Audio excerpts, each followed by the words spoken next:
विपक्ष की ये आदत बन गई है सिर्फ आरोप लगाना और भाग जाना। एक झूठ बोलने वाले मुख्यमंत्री दिल्ली में भी थे, बर्बाद करने के लिए एक के बाद एक गलत नीतियां लागू की गई। मुख्यमंत्री जी की बैसाखी का सहारा करके इनको सत्ता में आना पड़ा। झूठ इन्होंने बोला था, जनता ने इन्हें नकारा।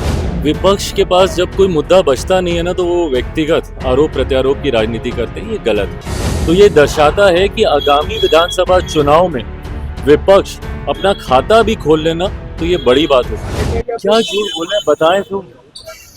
आजकल ना विपक्ष की ये आदत बन गई है सिर्फ आरोप लगाना और भाग जाना।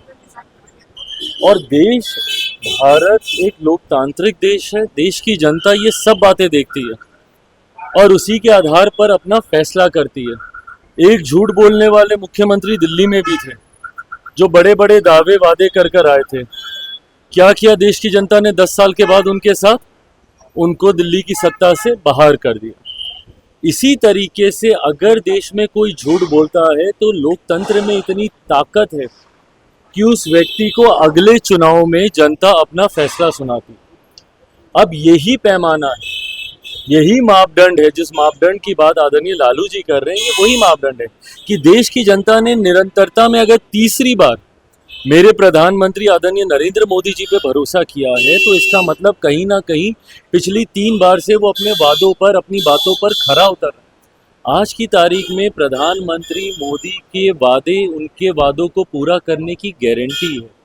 और यही कारण है कि आज तीसरी बार, ये कोई सामान्य बात नहीं है कि एक ही सरकार, एक ही व्यक्ति लगातार निरंतरता में 3 बार चुनकर आ जाए। इससे पहले जब ये हुआ था, आज से लगभग 6 दशक पहले, उस वक्त परिस्थितियां अलग थी, उस वक्त विकल्प नहीं थे।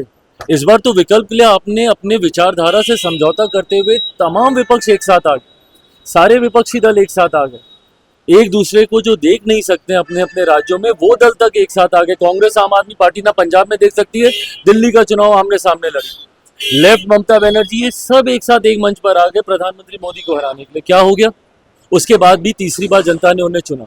तो जब आदरणीय लालू जी ये बात कहते हैं कि अगर झूठ को नापने की कोई मशीन हो, अगर ये मशीन 90 के दशक में होती तो दूध का दूध, पानी का पानी उसी वक्त हो जाता। 90 के दशक में जिस तरीके से बिहार में बर्बाद करने के लिए एक के बाद एक गलत नीतियां लागू की गई, भ्रष्टाचार की हदों को पार किया गया, परिणाम स्वरूप उसके बाद कभी इनका दल अकेले बहुमत में नहीं आ पाया। हमेशा इनको उसके बाद मुख्यमंत्री जी की बैसाखी का सहारा करके इनको सत्ता में आना पड़ा। तो दर्शाता है कि झूठ इन्होंने बोला था, जनता ने इन्हें नकारा। तीसरी बार मेरे प्रधानमंत्री को प्रधानमंत्री पद देने के बाद जनता ने उनके वादों पर मोहर लगाने का काम किया कि यही व्यक्ति हैं जो अपनी बातों को पूरा कर सकते। स्वागत है, मैं अपनी तरफ से, अपनी पार्टी की तरफ से उनका स्वागत करता हूँ। बिहार वासियों की तरफ से माँ महिम का मैं स्वागत करता हूँ। और मुझे खुशी है इस बात की कि जिस तरीके से बिहार हमारा आज केंद्र बन गया है। कुछ लोग इस बात का सवाल उठाते हैं कि हमारे प्रधानमंत्री बार बार बिहार क्यों आ रहे हैं। भाई, हमारे लिए खुशी की बात है कि जब प्रधानमंत्री, आज 7-8 महीने बीते नहीं लोकसभा चुनाव को, कभी दरभंगा में उनका कार्यक्रम, तो कभी जमुई में उनका कार्यक्रम, कल भागलपुर में उनका कार्यक्रम, आज माँ महिम आ रही, पीछे भी उनका कार्यक्रम था यहाँ। तो ये दर्शाता है कि किस तरीके से बिहार एक महत्वपूर्ण राज्य है। और विकसित भारत की जब हम लोग कल्पना करते हैं तो उसमें एक विकसित बिहार की एक अहम भूमिका होगी। कुमार को लाडले मुख्यमंत्री बताया प्रधानमंत्री, पर विपक्ष के नेता कह रहे हैं कि नीतीश कुमार का तबीयत ठीक नहीं है, उनको इलाज करवाना चाहिए। विपक्ष के पास जब कोई मुद्दा बचता नहीं है ना, तो वो व्यक्तिगत आरोप प्रत्यारोप की राजनीति करते हैं। ये गलत है।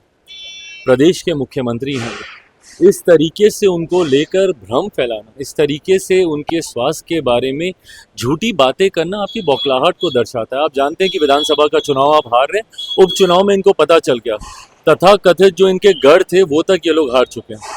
बेलागंज की सीट ये लोग हार चुके हैं, तरारी की सीट ये लोग हार चुके हैं।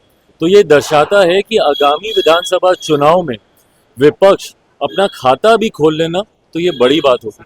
225 से ज़्यादा सीटें जीतकर इस बार हम लोग सरकार बनाने जा रहे हैं। अब क्योंकि कोई मुद्दा नहीं बचा तो ये व्यक्तिगत आरोप पे विपक्ष आ गया है, जिसका जवाब भी जनता देगी। लालू प्रसाद यादव के बेटे हैं निशांत को कह रहे हैं कि आरजेडी ज्वाइन कर लो, बेहतर हो। तेज प्रताप यादव ने भाई देखिए, ये अंतोगत्वा ये फैसला एक व्यक्ति विशेष को लेना मेरी समझ के परे है कि क्यों बाकी के लोग इतने उत्साहित हैं। ये फैसला उनको करना है कि उनको राजनीति में आना है, नहीं आना है, कब आना है, कैसे आना है। आएंगे तो हम लोग स्वागत जरूर करेंगे।